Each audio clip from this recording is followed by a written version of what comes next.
Hey everyone, welcome to Overflow Online. My name is Carson. I'm Johnny. And Johnny is an intern on our team. I'm on staff here with Overflow, and we are so glad that you are watching online tonight. There's so much in store over the next hour and a half. We're really, really excited. Johnny, what are you excited about for tonight? Oh my goodness. Well, actually, fun fact, I was not here last week, so I'm back in person for the first time. So you watched online? I actually did watch it online last week. He was just like you guys. He wasn't watching live. He watched after the fact. But more on that in just a minute.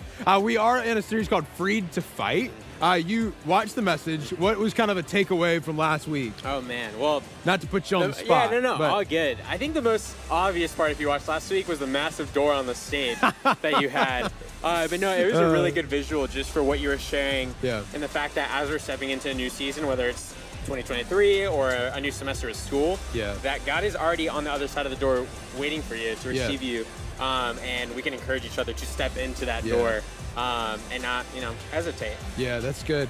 I love the visualization of the door for me in my own life. I've been using that in my journal quite a bit, which is actually kind of what led to it becoming a sermon illustration of like, well, where am I like being hesitant to kind of go through the door and allow God to avail himself to me? Because I think the reality is that God is always present to us. The question is, are we available to him? And I think that that's a really helpful takeaway.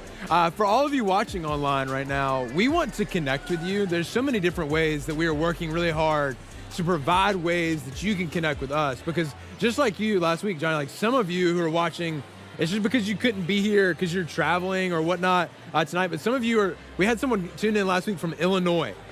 Who was really excited to be on LinkedIn. She's actually moving here this fall, she said. Okay. Yeah, pretty exciting stuff. So no matter what your season and circumstance of life is, we're really glad that you're with us tonight. Can you share a little bit about YouTube, kind of the channel of Overflow? Yeah, so I'm assuming some of you are probably watching on YouTube. Yep. It's just a great way to be able to hop on and still be a part of this from the comfort of wherever you're at. But there's a really cool feature where you can still connect with other students on there through a chat. Yes.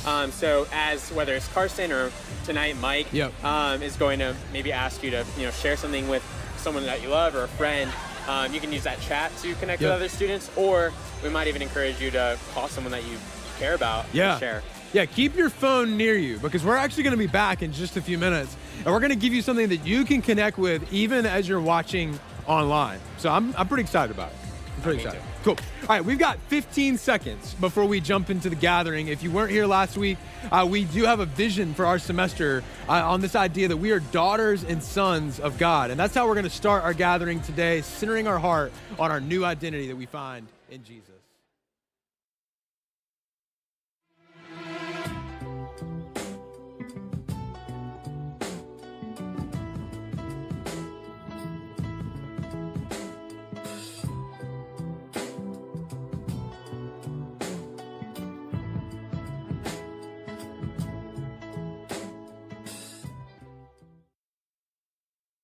Go, Overflow. What's up, Overflow? Yo, that was weak. That was weak. Yeah, that was really nice. I'll let you do it one more time. How we doing? That was better. That was better. Dude, welcome. We are so excited to see you guys. It's the second night, so I feel like we're getting in the rhythm of things. We're getting back to what we do, and so that's exciting. If we haven't met yet, my name's Jake Smith. I got a friend on stage with me tonight. Hey guys, my name is Brittany. Yeah, Brittany! Come on. We got a couple of exciting things going on tonight. One of the things that we talked about last week was CSM. This is an encounter trip that we are carrying a group of college students to, and that is going to be March 5th. It's during y'all's spring break, so it's March 5th through March 10th. And so we're going to take a group of college students into Washington, D.C., where we're going to be paired up with a mission team that's going to teach us a little bit about the rich community of DC, and then from there they're going to teach us of how they serve and best serve their community in hopes that we would learn something and we would take it back to Wilmington and learn how to better serve our community here in Wilmington. So if you guys have any thoughts or have ever thought about an encounter trip or a mission trip, we have an interest meeting in the gallery after the gathering. That the gallery is going to be right to your right when you walk out of the auditorium. And it's going to be a quick meeting about the things that are going on and some of the vision behind the mission encounter trip. So we want to talk with you. If you have any thoughts about that, we would love to give you some more information about that. Something else that we have going on this week is community kickoff. How we feeling? Come on. That's what I'm talking about. Look, Thursday, 7:30, we're having kickoff for community groups. It's going to be incredible. Brittany, you lead a group of girls. Oh, yeah. I lead alongside Nia. We lead junior girls, so we miss y'all. Are any of them in the room?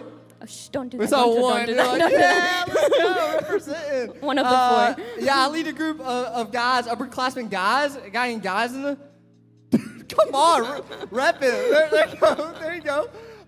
So we really want to see you guys there. This is probably one of the best places for you to be able to step in and to grow really deep in a community, for people to get to know you, to get to know your name, to get to know your story, where you're from. What we do is we take the content from Tuesdays that we're learning about, and then we turn it into content that you guys can discuss as a group. It's going to be the quickest way that you're going to grow deep-rooted friends.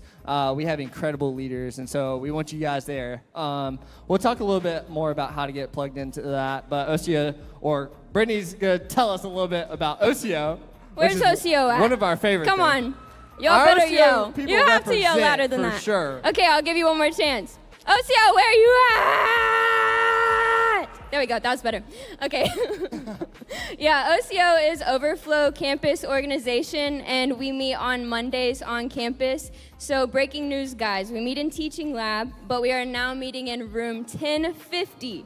So if you walk into room 1052, you will walk into a psych class, which might be helpful, but we'd really love for you to come to OCO. I'm really excited about this semester, and OCO is just really special in the way that we get to grow in relationship with one another very intentionally, but for the sake of our campus.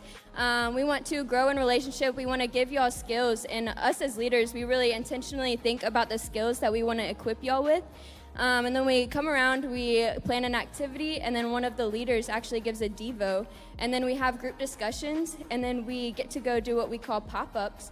And if you haven't heard of a pop-up, it's just a way that we get to go on campus, we get to serve, and just show our campus the love of the Lord. And it's just really special to be able to build relationships with students on campus and just have them encounter something that they may not have ever encountered before.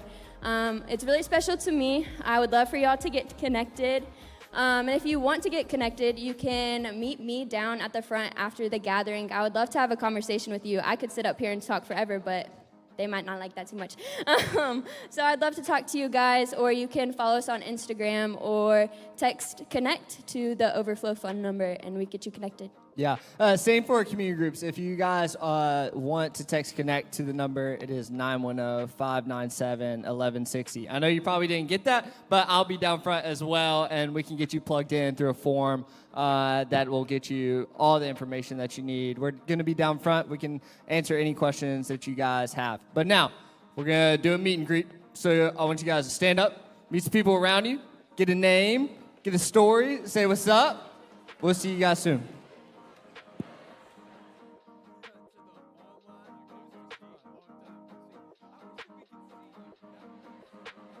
We could see them. All right, so we've got 2 minutes here in the room where we're doing what Jake and Brittany just described as a meet and greet. But that leaves you sitting by yourself watching right now, and we want you to connect with someone. Johnny, can you give us some vision for it? Yeah, I mean, you could tell your dog, you could tell your cat, but I think it might be... We would love another human. Yeah. Another human. It would be really helpful if that phone that we were talking to you about, pick it up. Maybe it could be one of the last 5 people that you texted, or just that's a good idea. Trust. Yeah. But go ahead and text that person and let them know just what you're learning, whether it is through the message that you're about to hear, or just check in on them and see how they're doing.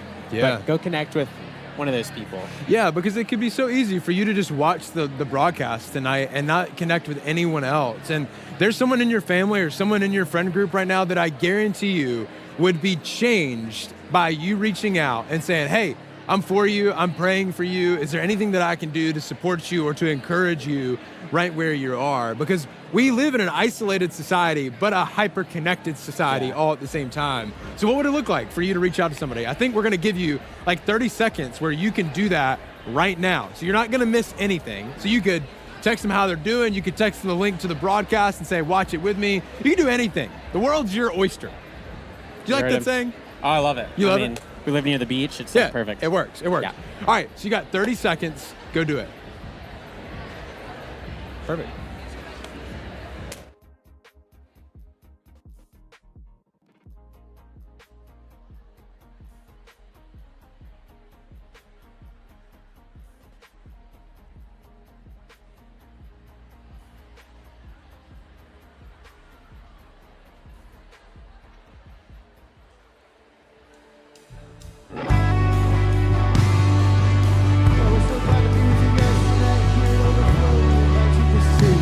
Focus your heart's attention and your mind's affection on Jesus as we sing and give him the praise that he deserves tonight.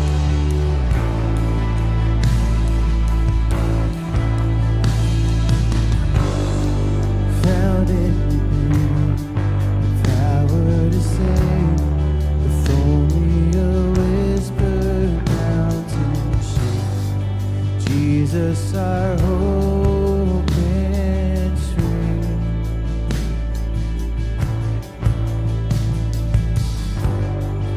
You made a way, you unlocked these chains. Here in your presence, strongholds grow, freed by the love you gave. Let's lift this up together. We give you the highest praise. You deserve it all. You deserve it all. And we give you the highest praise. You deserve it all. You deserve it all.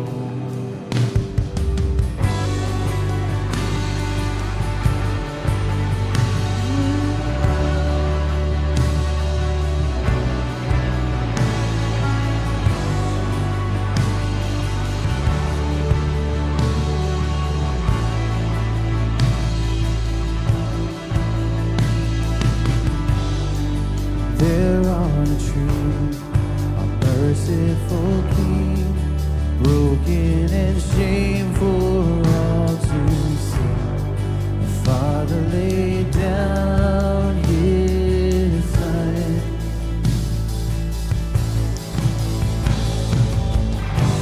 From darkness to light, death knows to light. Heaven and earth will join and sing. Jesus has overcome. We give you the highest praise. You deserve it all. You deserve it all. We give you the highest praise. You deserve it all. You deserve it all. We give you the highest praise. You deserve it all. You deserve it all. We give you the highest praise. You deserve it all. You deserve it all.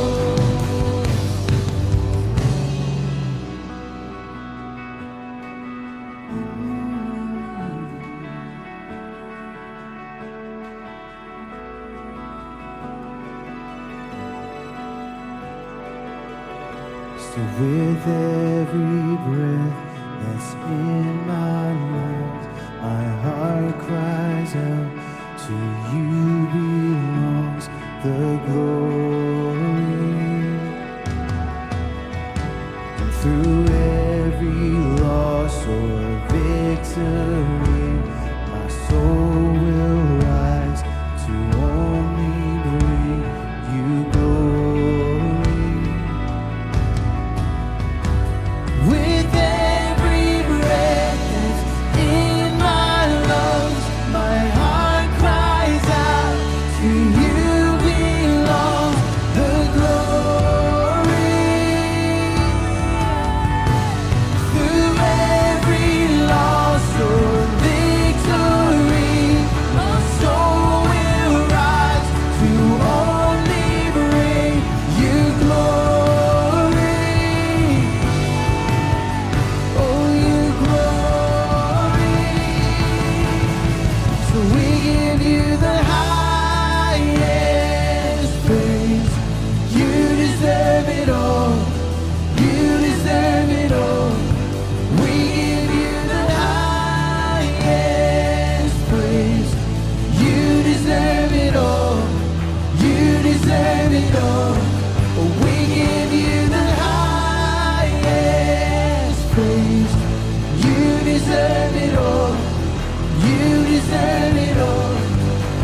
Father, that's our hope for the night. That our songs, these words would glorify your name despite our circumstance. Whatever we walked in here with, God, you are worthy of our praise. Whether everything is great or everything is horrible, God, you are still good. I pray that you in your kindness would reveal that to our hearts tonight as we worship you.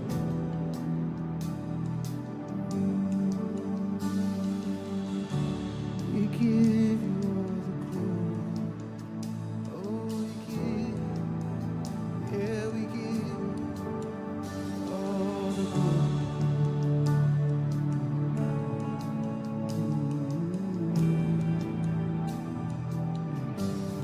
So we give you the highest praise. You deserve it all. You deserve it all. Yeah, we give you the highest praise. You deserve it all. Yeah, you deserve it all. Oh, you do, Jesus.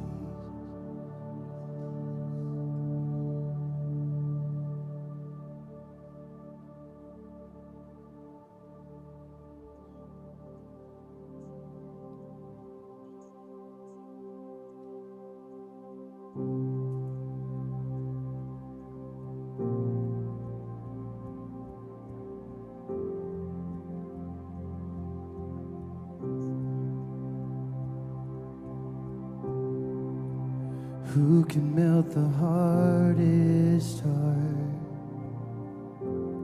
and speak life into my soul?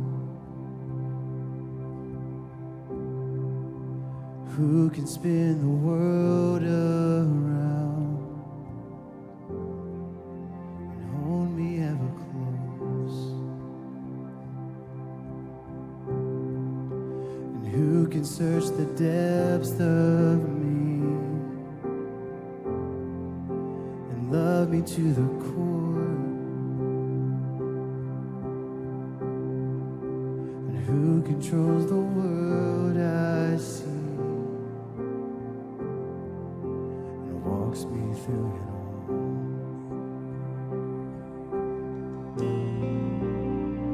No one but you.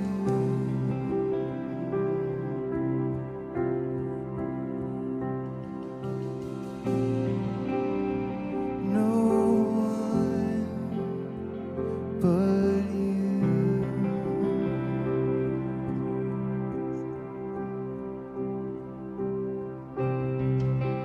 Who has made the righteous bright? Who has paved my way with grace? Love me through my darkest hours, 1,000 different ways. We sing, no one but you. Only you, Jesus, only you. Oh, no one but you.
skies, light up every heart now.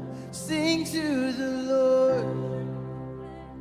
Hear the rocks cry out, see the mountains bow, every heart come, worship the Lord. Hear the oceans roar, hear the oceans roar, see the skies light up every heart now. Sing to the Lord.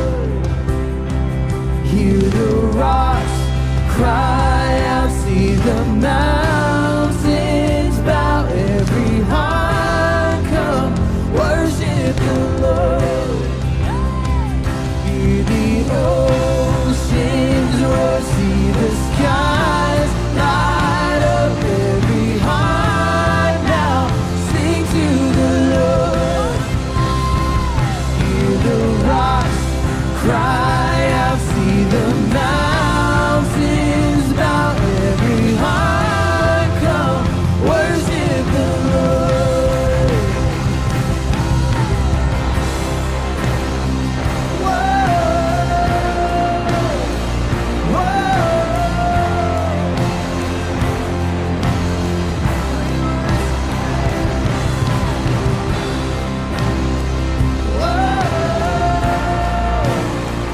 whoa.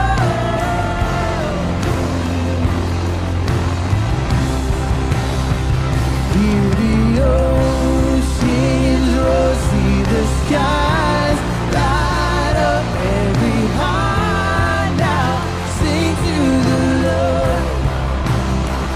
Hear the rocks cry out, see the mountains bow, every heart come, worship the Lord.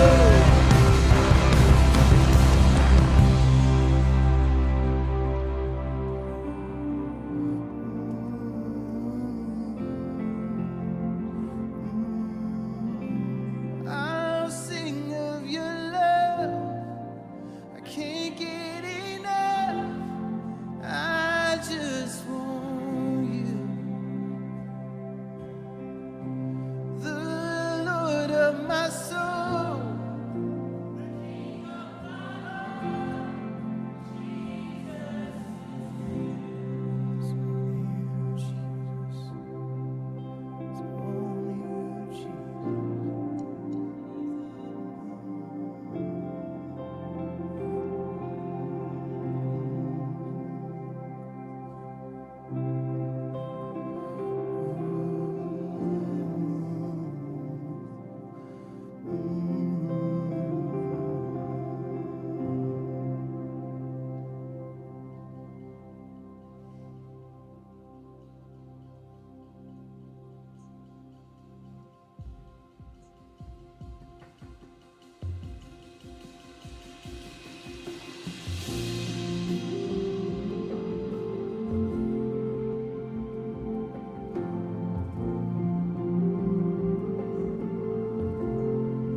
and the cross is my beginning,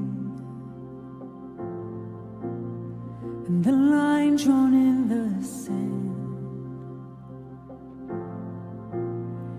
the end of all my striving. Now I am born again.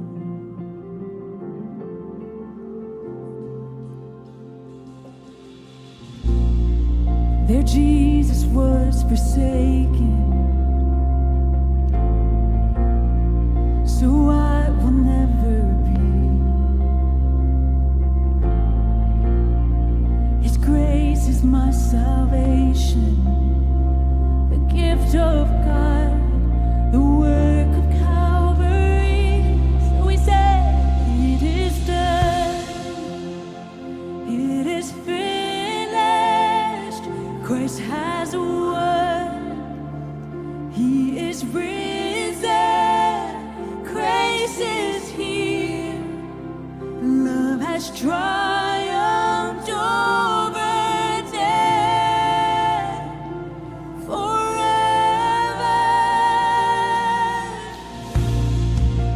cross needs no addition.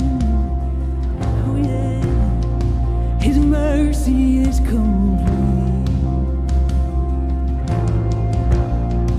His love is not in question. The Son of God has spoken over me. It is done. It is finished. Christ has won. He is risen. Grace is here. Love has triumphed over death forever.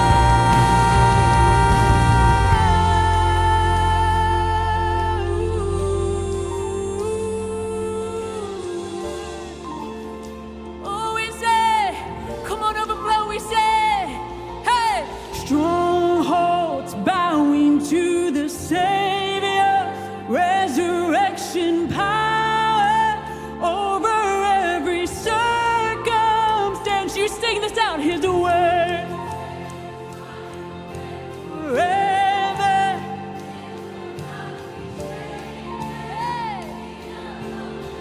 That's right, it's His name alone we say. Strongholds bowing to the Savior, resurrection power over every circumstance. Don't come away, His word stands final and forever. It will not be shaken. Do you see that? He's won it all. It is done. It is finished. Christ has won. He is risen. Grace is here. Love has triumphed over death forever. It is done. It is finished. Mercy won. I'm forgiven. Sing His name. He is worthy of our praise. Jesus, you alone are worthy of our praise. Jesus, oh, we cry out the name Jesus. He alone is worthy now. Oh, we say, come on, Overflow, one more time we say, to strongholds bowing to the Savior, resurrection power over every circumstance. His word stands final and forever. It will not be shaken. He alone has won it all. To strongholds bowing to the Savior, resurrection power over every circumstance. His word stands. Yeah, that's right. God, we thank you for that. You've won it all. Oh, you won it all. You alone, your name alone.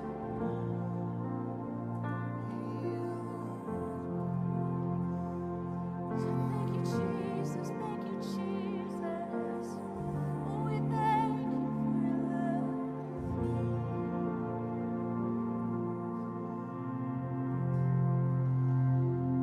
So we thank you, God.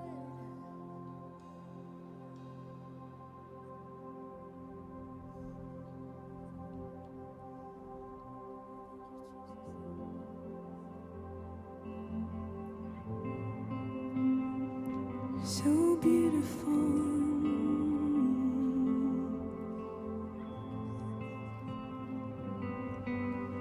God of creation, there at the start, before the beginning of time.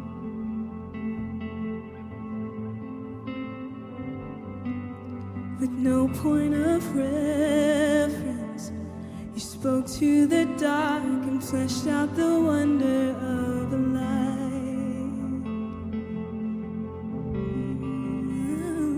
And as you speak, 100 billion galaxies are born. In the vapor of your breath, the planet formed. If the stars were made to worship, so will I. I can see your heart in everything you've made. Every burning star, a signal fire of grace. If creation sings your praises, so will I.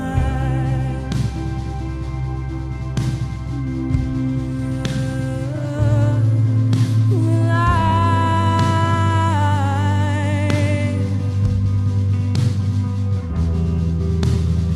God of your promise, don't speak in vain, no syllable empty or void.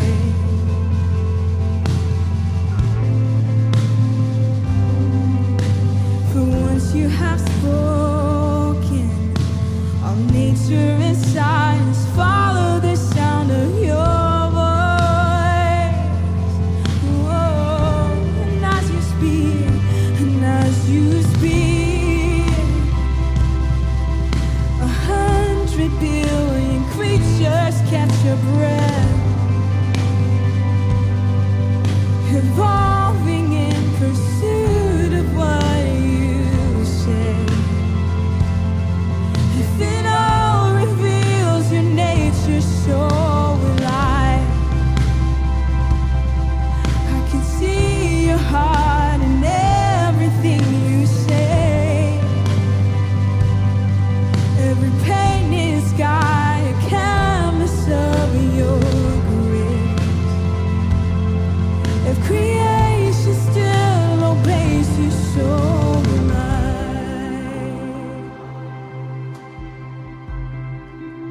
So will I.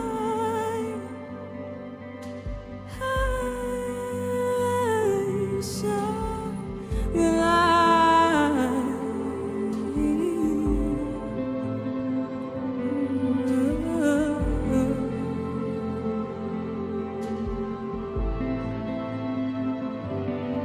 If the stars were made to worship, so will I. If the mountains bow in reverence, so will I. If the oceans roar your greatness, so will I.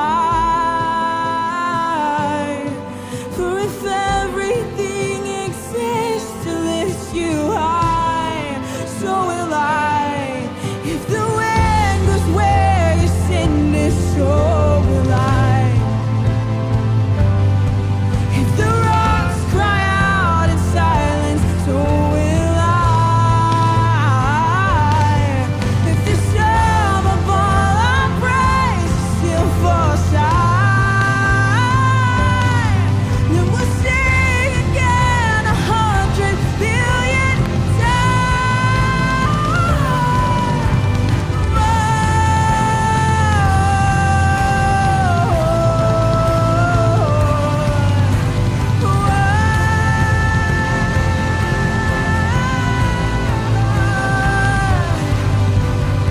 God of salvation, you chased down my heart through all of my failure and pride.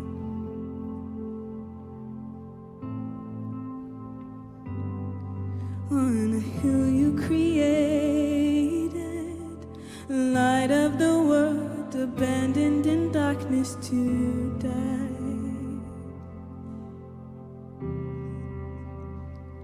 And as you speak,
you do it again.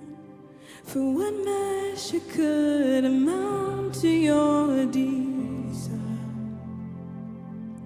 You're the one who never leaves the one behind.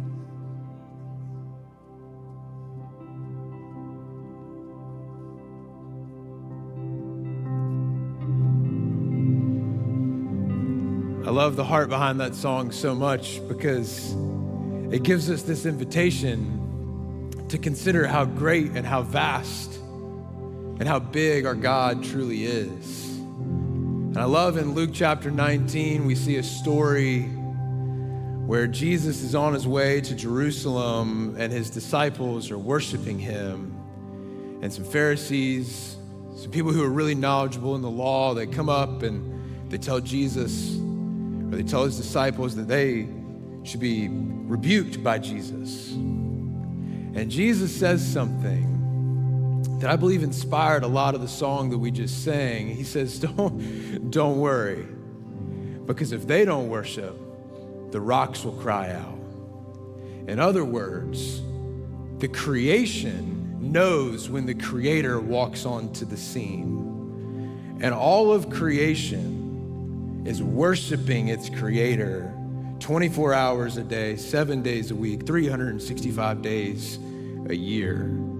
There's nothing that you can do to stop it. And I think a lot of us in the room could probably think that there could be so much stuff in our life, there could be so much clutter in our life that we can't worship God with an honest heart. And I think the invitation is, while the disciples were not perfect people, they worshiped. And so it's been for the past 2,000 years. People like you and me walk into buildings like this. We sing songs in great anticipation and great faith. Sometimes we do it when we're hurting. Sometimes we do it when we're glad and we're celebrating. No matter where you are, I hope you know that God is great. He is for you. You can't sin your way out of his love. He handled it for you. I sense that some of you came tonight because you're with a friend, and maybe this wasn't really on your list of things that you wanted to do tonight, but nonetheless, you're standing here, or maybe you're watching online. My prayer for you, my hope for you, is that you would feel the sense that God loves you. That you would begin to entertain the reality of, what if God is real and God cares for you? Just for a moment. If you struggled to believe that, just in the quiet of your own heart, what if? What if God actually does love you? Because if that's true, then all bets are off and everything looks a little different. Because Jesus changes everything. Let's pray together. Jesus, thank you for tonight. Thank you for being Creator God who loves and cares and extends himself to the ones that he has made in his image. God, that's all of us. And I pray that we would see that and we would sense that and we would take hold of that tonight. I pray that we would be a generation that looks and takes our gaze and takes our eyes and points it directly to you, and trusting you for all the parts of our life. God, I pray that as we continue throughout tonight, that we would feel encouraged, that we would gain courage for the life that we have been made for. God, I pray and ask for the person in this room who's unsure of whether or not you could love them. I pray that before they leave tonight, that they would rest assured that you do love them and that you do care for them and that you do have a plan for their life that is better than their wildest imagination. God, we know how good you are, and we live to glorify your name. I pray that we would continue to do that in the moments to come as we learn and as we grow together. God, we love you, and I say all of this in your name. Amen. Overflow, you can keep standing just for a second. Tonight's communicator and teacher is one of my closest friends. He's family to me, legitimately. He is part of my family, or I guess I'm more of a part of his family. He's the senior pastor of our church. And when I think about the message tonight and I think about kind of what tonight is all about, there really is no one better to give the message tonight. It's someone who's seen a lot of change in their life because he's been incredibly disciplined.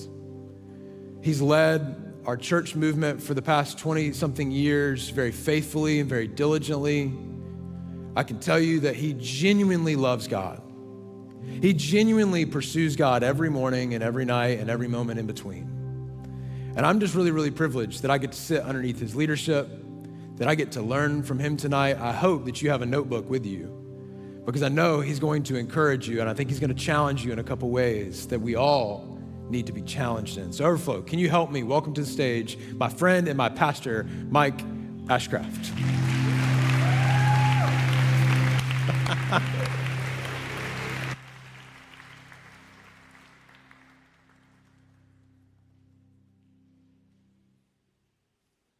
Hey, everybody.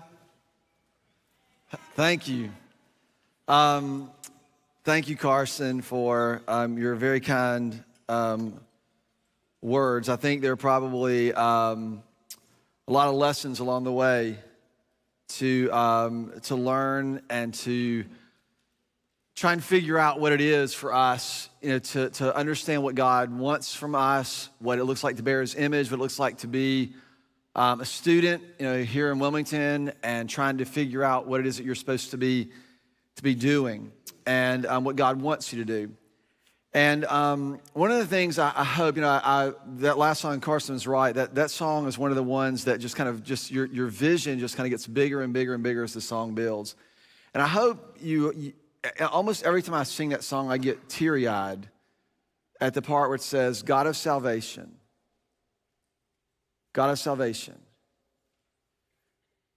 you chased down my heart through all of my failures and pride. On a hill that you created, the light of the world, abandoned to darkness, and darkness to die. But as you speak, do you hear what it says? 100 billion failures disappear. You know what that means? It means all the things that you think that you have done, all the things that you think have kept you or are keeping you from the kind of life that He has chased you down, and they begin to disappear. And this is what I really love about this series that you're in, talking about this fighting. This is we have the freedom to fight for the life that God has created us for, has made available to us.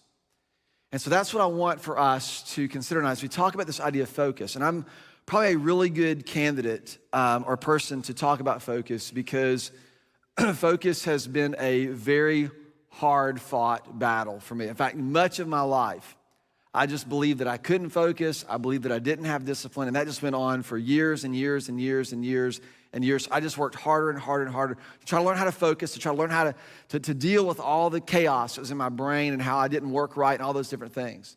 So I'm not sure where you are, but I assume in this room, there are probably many of you who are you're super good at procrastinators. Any procrastinators in here tonight? Perfect. You wait till the last minute. Your motto is, I just work better under pressure. And so you're always under pressure. Any of you guys you think you just have attention issues. You can't pay a lick of attention to hardly anything for very long, right? You just struggle with that. You feel like your mind's all over the place. You're pulled in a million different directions. And so what I want to back up and I want us to do is I want to just sort of think about two things as I introduce this.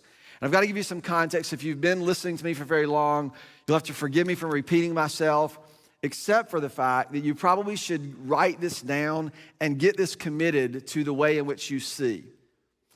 This has sort of set the trajectory of my life for the better part of 25 years, starting in high school and college, with learning how to sort of wrangle this thing between my ears, this thing that always seemed to get me in so much trouble, that always seemed to create so much doubt, that always tended to create so much shame, that always tended to undermine all the things that I really wanted, and to learn how to do that.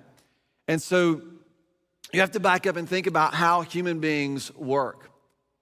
And human beings are sort of made up of these three components. Your mind, so in case you have a bright idea.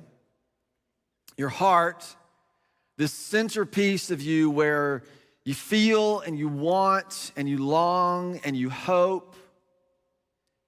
And then there's this other part of us that we spend so much time on, and I'm sorry if I made you look like this, but your body, your flesh, your physical body.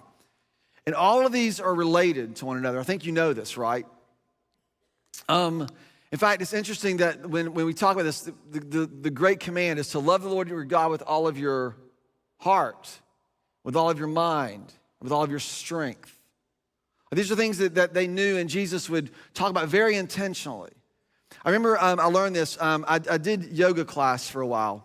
I'm pretty good at yoga. Not really, but I know I can do a crow and stuff like that. So I went to my first, I don't have time to talk about this. Let's back up. I may get to that in a minute.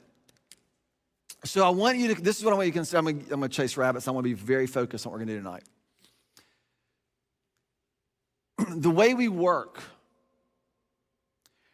and the way you work is being undermined all of the time. There's a lot of places in the scriptures that give us not just clues, but very clear ideas as to how we're to live within ourselves. I've been here before and I've said this, that the first place of dominion that you are to exercise is your own body, is your own mind, your eyes and your hands and your feet. To the part of God's call on your life is to subdue the earth and to exercise dominion and to bring yourself to the world. And that first layer, that first place of dominion, of rule, of reign is over your own body, over your own mind, over your own heart. And it talks about this in Proverbs chapter 4. It says that the heart is to be guarded. Guard your heart because from it flows everything else. That's Proverbs chapter 4, verse 24 or 25. I think it's 24. To guard your heart. That doesn't mean build a wall around it and make sure that no one ever hurts you. It means to make sure that there's nothing that undermines God's work in your life, to protect it from anything that would threaten or undermine or pull you away from what God longs to do in your life. The mind. Romans chapter 12, verse 1 and 2, do not be conformed by the patterns of this world, but be transformed. Any guesses? By the renewing of your mind. The mind is to be renewed. It is to be trained daily.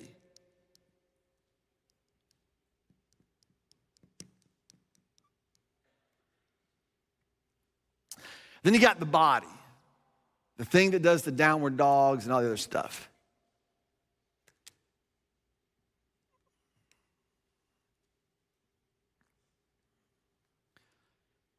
Multiple places in the scriptures, you read things like this.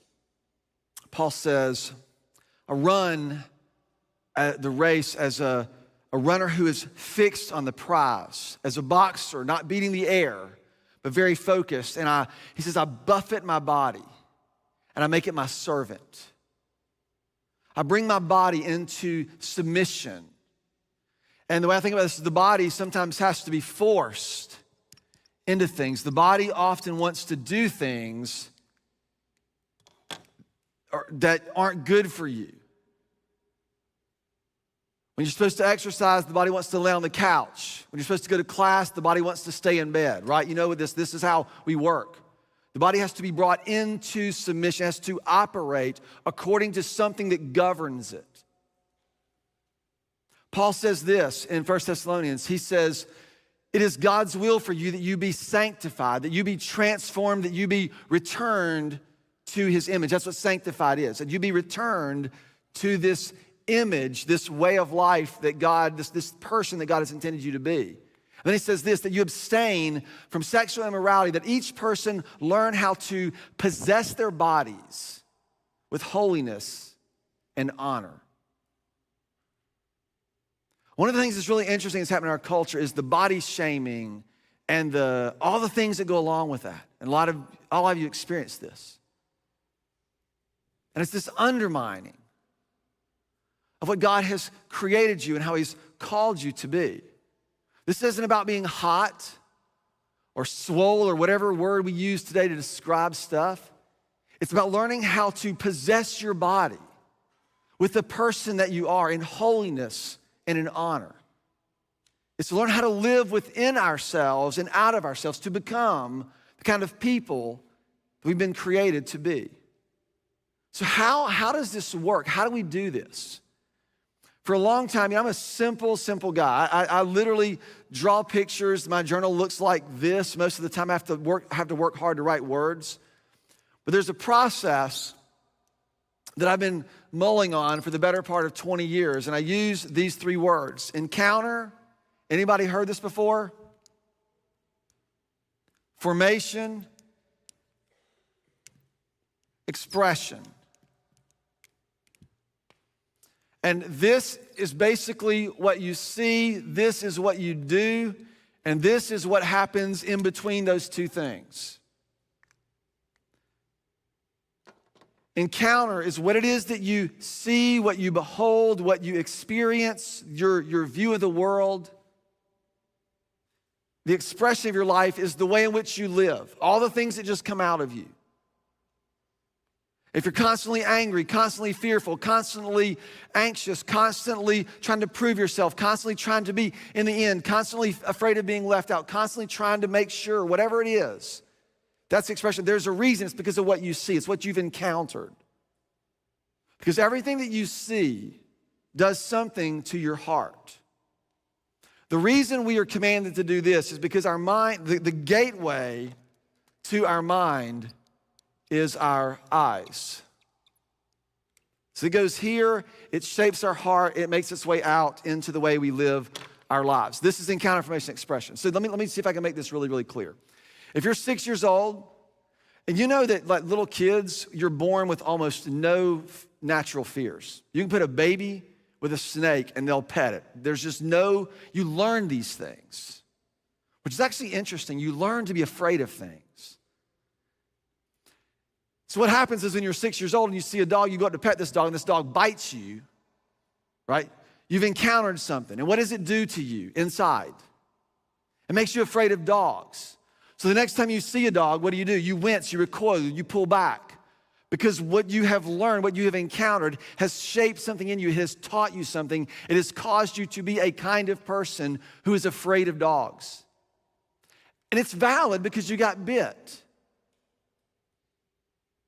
So imagine if you grow up and the most stabilizing relationships that are supposed to help you kind of find your footing disappear because of your family or your parents or something happens in your home.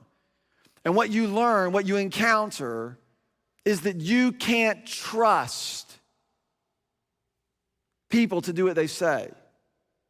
You can't trust people to be faithful to you. You can't trust your heart with other people. Guess what happens to you inside? Do you grow more outward and wanting for people, or do you grow more recoiled and guarded and hesitant, more independent? And then guess what happens? Guess what comes out of our lives? We learn that we can't trust people. And so this is how we live. Everything's always stiff-armed. Everything's always kept at a distance. Whatever it is that you encounter shapes and forms your heart. And he says, guard your heart, because from this place is everything that comes out of you. That makes sense, right? Are you following along? Everybody's getting this? Okay. I got some really funny stories I could tell, and it would take 3 hours to do it. So I'm going to try to be really focused. So my point is this. What you see, what you set your eyes on, will determine the kind of life that you're going to live. It'll determine the direction that you go. So what you have to do is to find a way to pay attention to what it is that you see. And if we're honest, most of our lives move too fast, There's too much pressure, too many things, too much input that we can't, for the life of us, figure out what we see. And what I'll tell you is this, that whatever catches your eye will eventually capture your heart. Whatever it is that gets your attention on a regular basis is going to do something inside of you, and it is impossible for it not to get out. So that's where we're going to sort of set this up tonight.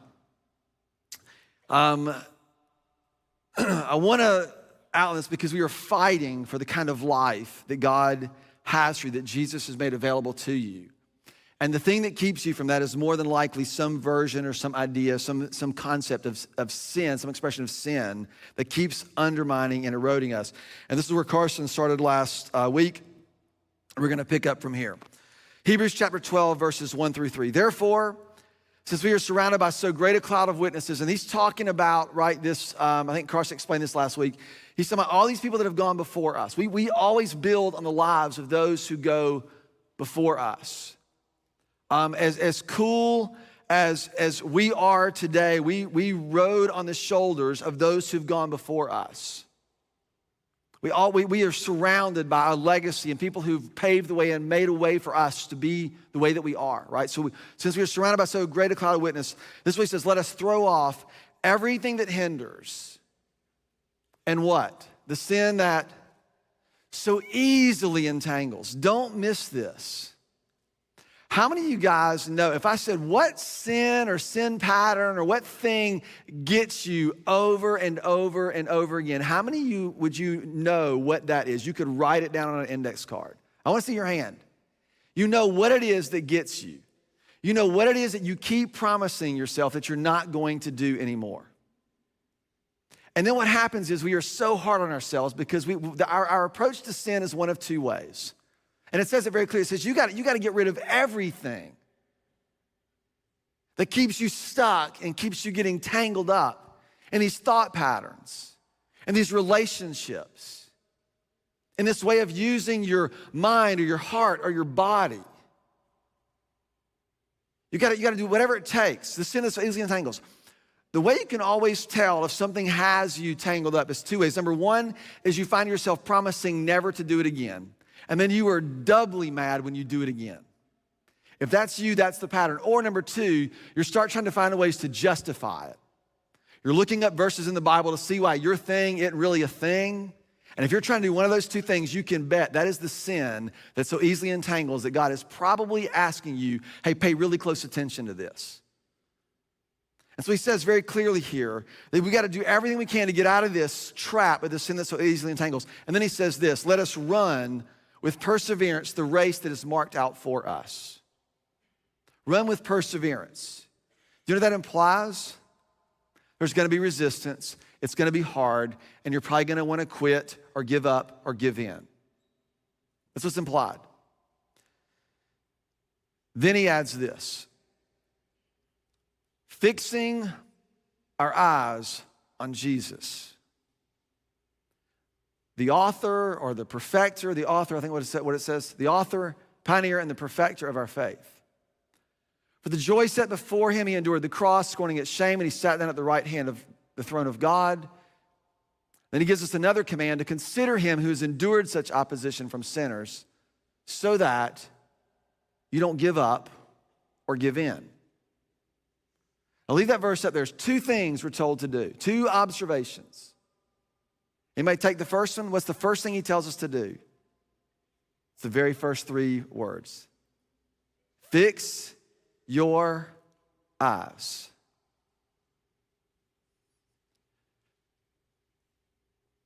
Because whatever it is that you set your eyes on is going to be the thing that shapes your heart.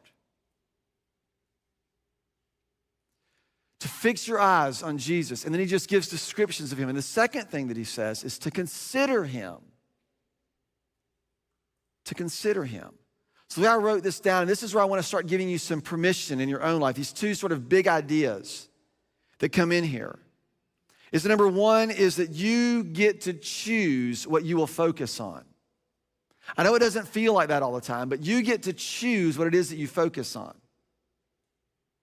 You get to choose. It feels impossible, doesn't it? Because we are pulled in so many different directions. The reason is because that's what we're used to. You get to choose what it is that you focus on. The second thing that we are asked to do is to consider what it is that you see when you focus. One of the things that your generation particularly faces, I think it's a unique challenge, is everything is so fast and it's so hypey and it's so quick. And it's all designed to appeal to your mind, to make you think that something has happened when nothing has actually occurred. To make you think that you believe something or think something or know something without it actually having to take any root inside of your heart or your soul. So there's a lot of hype, a lot of talk about believing, and a lot of talk about these things, and all it is just these little thought bombs that have just dropped into your brain, have exploded and then disappeared. Which is why he says you've got to fix your eyes and then you've got to consider what it is that you see. What are the implications of possessing your body in holiness and honor? It's one thing to go, oh yeah, that's awesome, I agree with that. It's another thing for it to take root and to become the way in which you live your life. This only happens when we renew our mind. We renew our mind. It is the renewal of our mind that we are transformed into his image.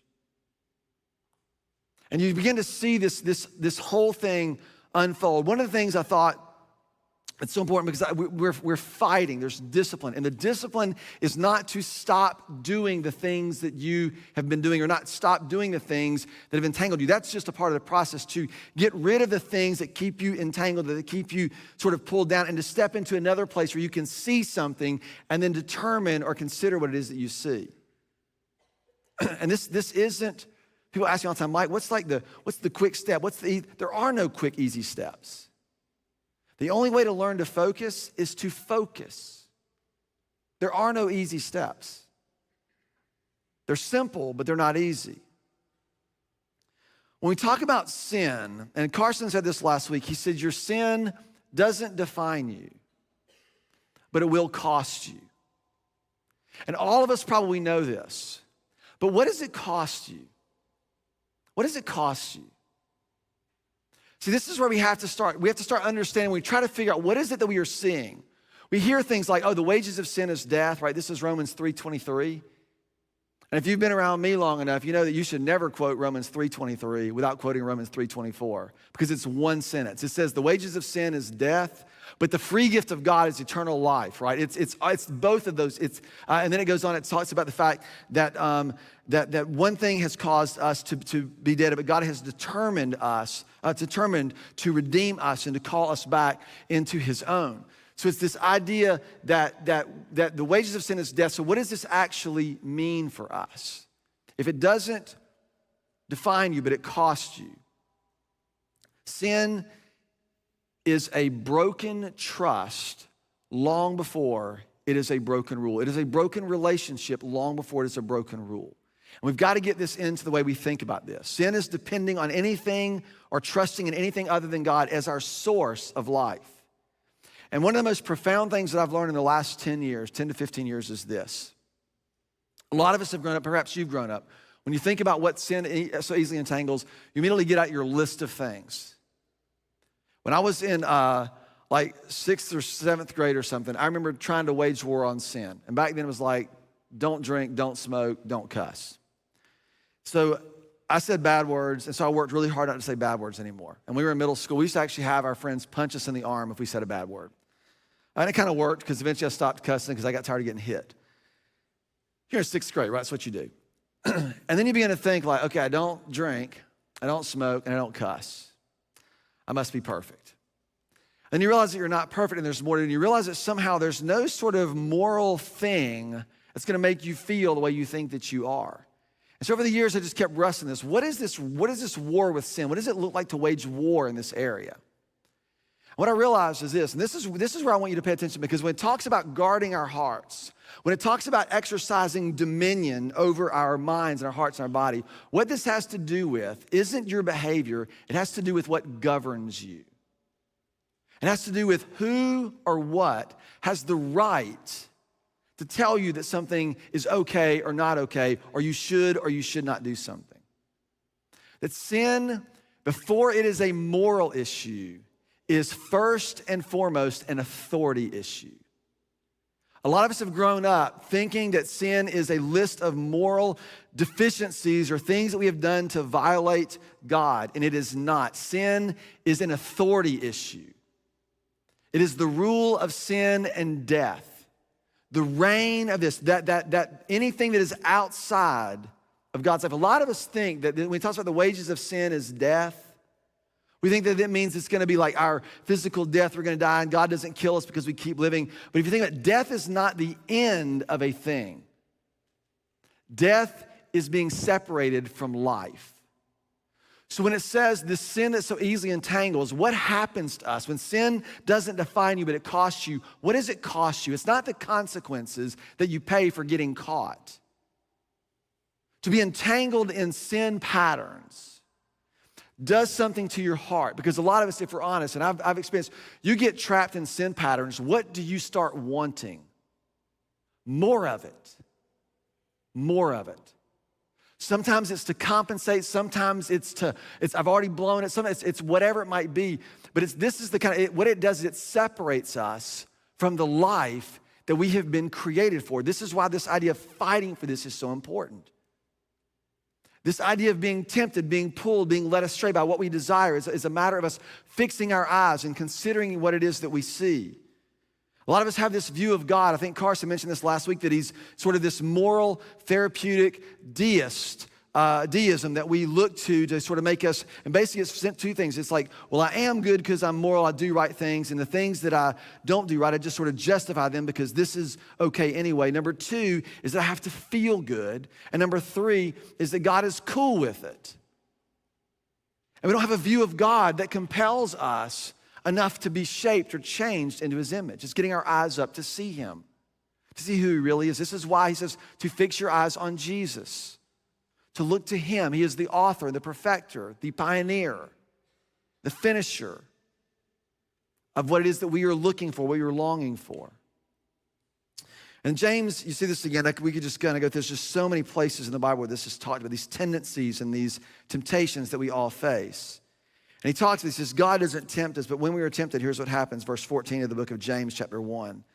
But each person is tempted when he is dragged away, when they are dragged away, by their own evil desire and enticed. When we are dragged away by what we see, and it begins to toy with us in our longings. It begins to say, oh, this would be so nice to experience this here. It would be so nice to have the upper hand in this. It would be so nice if someone didn't know this about me. All these things that cause us not to trust or to remove our eyes.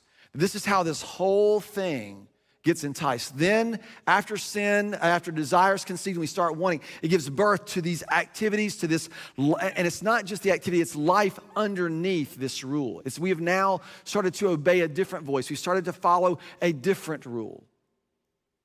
We've said that the person who gets to determine what I will do or won't do is me.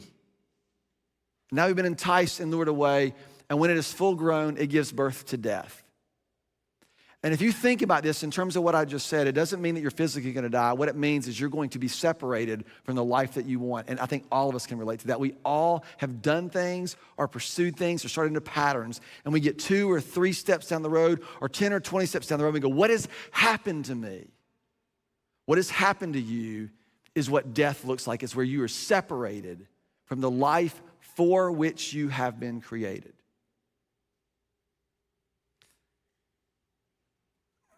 There are very few things that are going to just drift you in the way of life under the rule of God's love. There just aren't many. Most of our culture, most of our education, most of our philosophies are all designed to do what you want, to make sure that you're happy, to make sure that you're cool, and to make sure that God is cool with you. And what you've got to resolve in your own heart And say, Lord, can I see you clearly enough? Can I pursue you?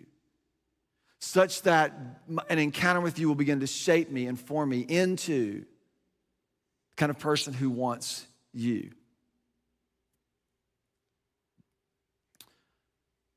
Last verse I want to mention, I think it's interesting to pay attention to the language. The warlike language. This is all through the scriptures when it talks about this. A lot of us, we play mind games with ourselves and with each other, with other people, not realizing that it's a war. It's a war. And here's how it's written. This is in 2 Corinthians chapter 10, starting at verse 3. It says, though we live in the world, right, we're here, we do not wage war as the world does. The weapons that we fight with are not weapons of this world. On the contrary, they have divine power to demolish strongholds. Y'all sang real loud when we sang that earlier. Remember this? Strongholds bow before the Savior. Ooh. That means the things that keep grabbing you are pulled up by the roots. It takes work. It takes getting in with people that you trust. It takes community. But it says that the contrary, these weapons, there's a divine power to demolish, to uproot this rule of sin that have plagued you. And it goes on, it says this, we demolish the arguments and every pretension that sets itself up against what we know about God. And do you suppose you know everything you need to know about God? Nope. So the mind needs to be renewed over and over and over and over and over and over and over again. This idea of the arguments and pretension, this is where you talk to yourself. This is the voice, right? This says this, you justify this, you set it up against what you know about God. And some of you are better at justifying your own behavior than others. And when you know that you're prone to justify your behavior, you find someone that you trust and say, hey, am I just trying to justify my behavior here, or is this really of the Lord? And you really start to pursue these things because you're taking everything that sets itself, that tries to undermine God's work in you, and you set it up against what you know about God, what you can find out, what you can see, to fix your eyes on Him and then to consider what it is that you see. And then you do that, and then the next thing I think is so unbelievably powerful, and this is the single most life-changing principle, and I'm not even a principled guy, right? Like I don't like just give principles. This is the single most life-changing principle that I've experienced as someone who has a nutty ADD brain, was this next line. Put it back up there, verse 5. It says, and we take every thought captive. You've heard me talk about this before. This means that you can think your thoughts. You are not a victim of the things that pop into your brain. You can pull that thought up and say, does this have merit? Does this have truth? What is this? How does this stack up against what I see and know about Jesus? And then you take that thought and you make it obedient to Jesus. Anything that, because you are learning how to possess, and this requires us to run this race with perseverance, to build endurance, to possess our minds and our hearts and our bodies with holiness and with honor, to be totally available for what He has created us for. Because this is the life that you actually want. This is the life that you want. So, what you have to do is you have to learn how to live in a posture of surrender. I'm not sure if I've talked about this here or not, but I'm going to again anyway. I can't remember. Something happened in my brain a few years ago. But what a lot of us do, I'm trying to figure out how I can put this out. A lot of us, we have a moment in time where we are really serious and we are convicted. Maybe it was passion or wherever it was, and you're like, man, I'm serious. And you promise God, I'm surrendering, that's it, everything. And then you get back.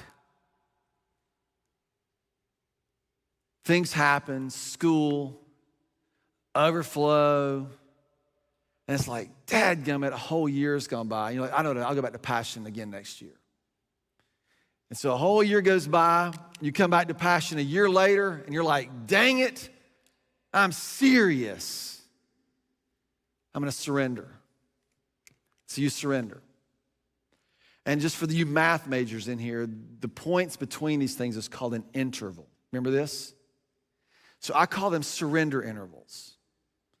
It's the point or the amount of time between these points of surrender. So if you surrendered at Passion 2021 or 2020, because I don't think, anyway, you get the idea.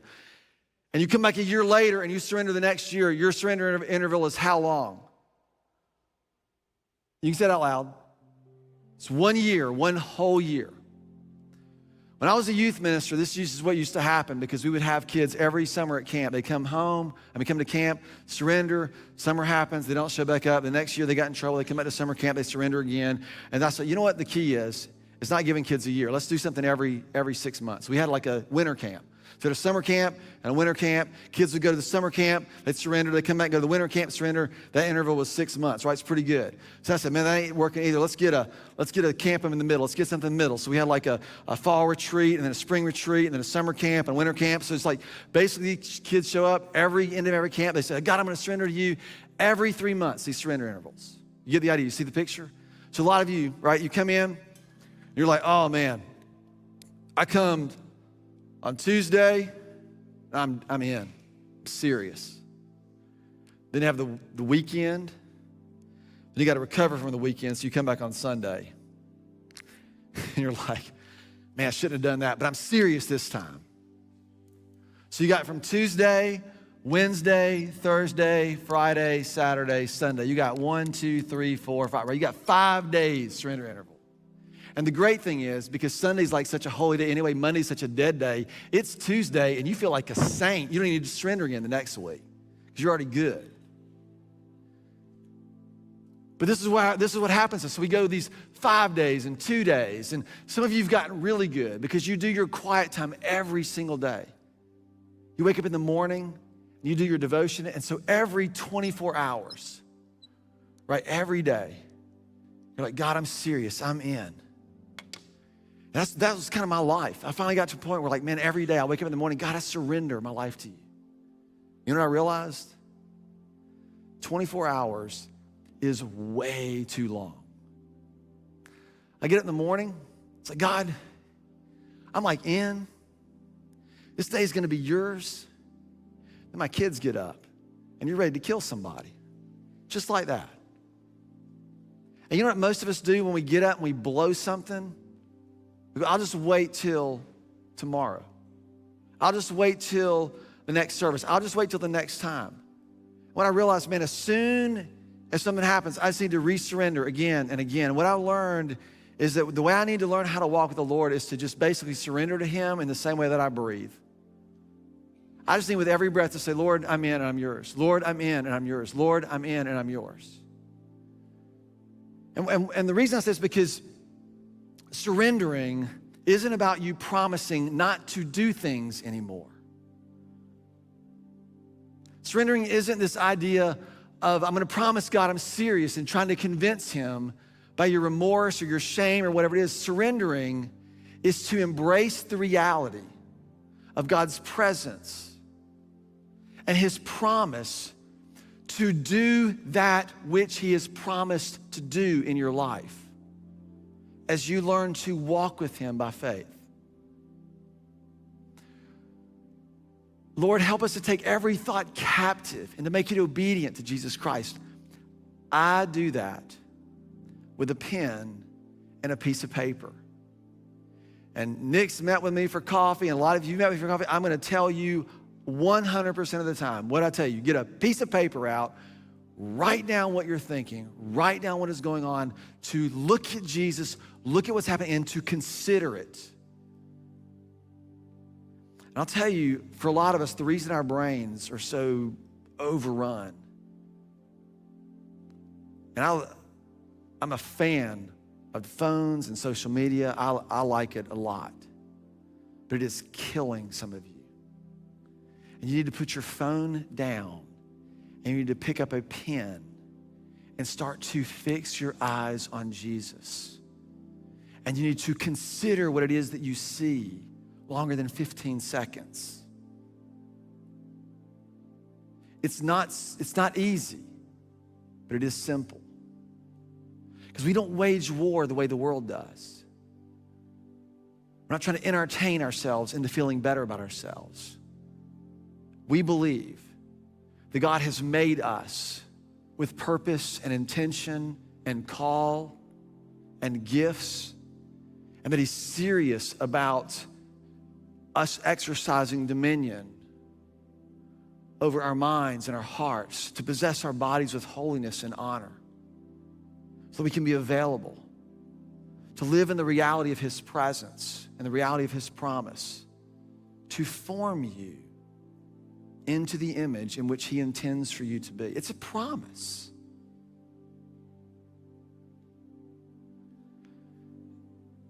And you don't want to miss it because you weren't paying attention. I know you don't. So, as we close, we're going to surrender. We're going to talk about that tonight. Sing about that. But you're big boys and girls, right? You're all college students. You're smart.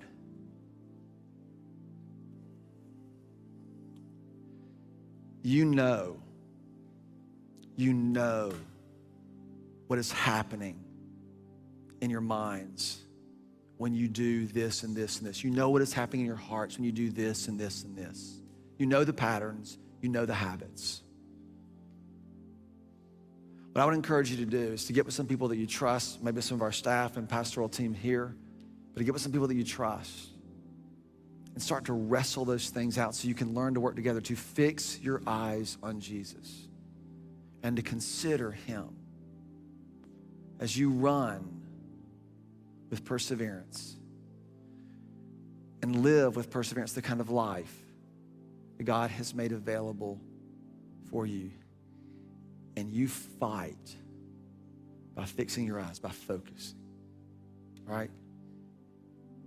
Father, would you make yourself seeable? God, there are lots in this room who I know are so racked with guilt and their minds are overrun with what they've done,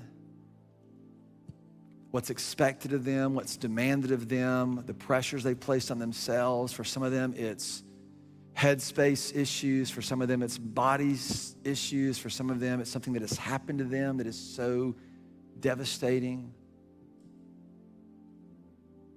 And our lives have just been responding to this for so long. God, would you help us to see you?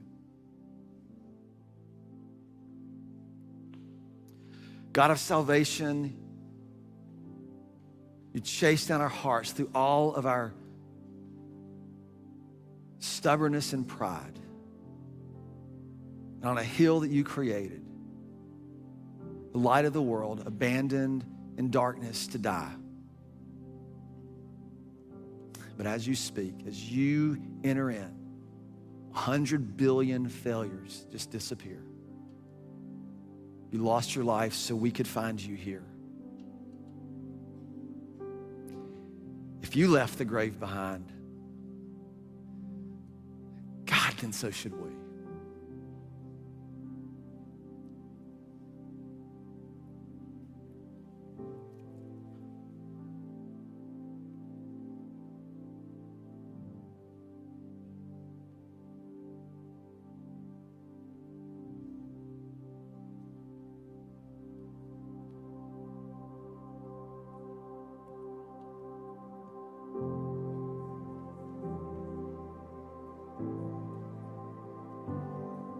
You're turning over tables and calling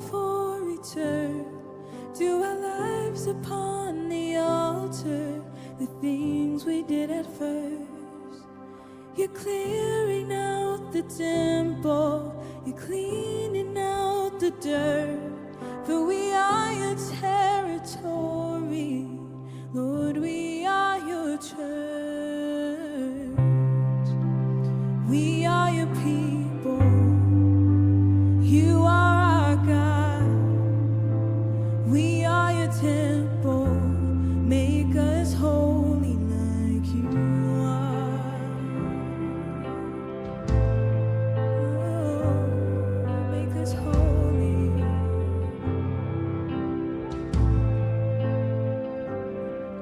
You see a holy nation, a flock to consecrate, a chosen generation, a people called to pray. So help us, God, to please you where only you can see. For every moment matters in eternity. We are your people, you are our God. We are your temple, make us holy like you are. We are your children, you set us apart. So God, for your glory, make us holy like you are. Oh, we wanna look just like you. We wanna look just like you.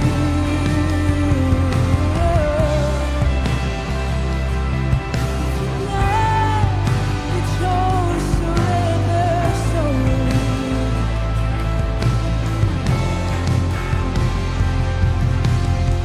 If you're calling, we're coming. We're not walking, we are running. God, we need resurrender. So we resurrender. If you're calling, we're coming. We're not walking, we are running. God, we need resurrender.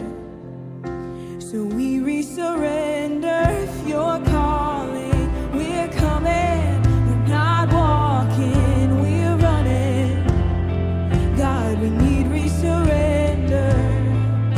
So we resurrender. If you're calling, we're coming. We're not walking. God, we need resurrender. So we resurrender. If you're calling, we're running to you, Jesus. God, we need resurrender. So we resurrender. We're coming, not walking, we're running. God, we need resurrender. So we resurrender.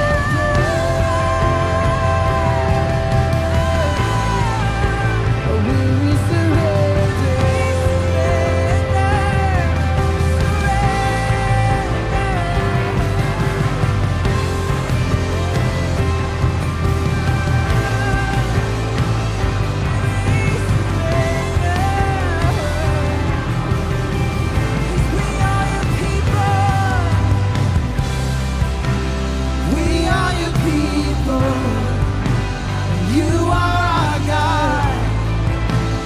We are your temple, make us holy like you are. We are your children, you set us apart. So God, for your glory, make us holy like you. If you're calling, we're coming. We're not walking, we're running. God, we need resurrender. So we resurrender. If you're calling, we're coming. We're not walking, we're no hesitation. So we resurrender.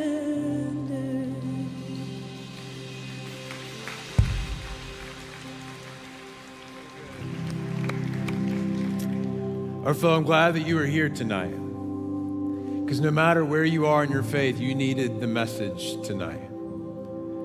And my encouragement to you, especially those of you that sat and listened tonight and you kind of felt this stirring in your heart and in your mind that you need some help with the surrender intervals of your life. There are some things that are governing you that are not of God. I hope and I pray that you tell somebody tonight. You can kick the ball down the field. You can procrastinate it another day, another week, and another month. But I just pray that tonight you choose courage over fear, and you tell your friend, you tell one of our team down front, hey, I need help. Because I want to live the life that is worthy of the calling that I have been given as a daughter or as a son of God. I dare you to bring someone in to your story. And if you tonight kind of feel this sense that you want to follow Jesus, maybe you've never made a decision to say, Jesus, I'm in. I don't know exactly what it looks like yet, but I'm in. I hope that you'll have a conversation about that tonight too. Because I believe that is the best yes you will ever give in all of your time here on earth. Can we just take a moment and thank Mike for the message tonight and just for his incredible leadership of our church and of our hearts tonight. I'm really grateful for him in so many ways. As we wrap up tonight, there's two things that I want you to know. One, community groups are launching this Thursday, and if you're not in a community group, it's time. And the way that I would say it this way is like, if you're not in formative community, where people know you and they know your story and they know your struggle, if you're not in a community like that, it's time. And we would love to be that place for you. You can find the link in our bio on Instagram. You can talk to somebody at the blue tent on the way out. You can just come on Thursday. No matter what, we would like to help you get into a community group 7:30 on Thursday. And then the second thing I want you to know is we are going to Washington, D.C. over spring break. We have a few spots to go on the trip with us, and I think it's gonna be a really powerful time, learning and serving. And if you have questions about that, if you want to know more about that, if you want to find out how you can apply to go on the trip, we would strongly encourage you to give us 15 more minutes of your time tonight. Go out of the auditorium, turn right, walk straight into the gallery. My wife, Maddie, will actually be there to lead you through a time of explaining what the trip is and all the details to come with that. Does that sound good? Does that sound good? Overflow. There we go. If I can do anything for you or our care team can pray with you or support you tonight, they're going to be down front. We would encourage you to come down and talk to us. I love you, Overflow. I'll see you on Thursday at Community Group Kickoff. Love you guys.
you.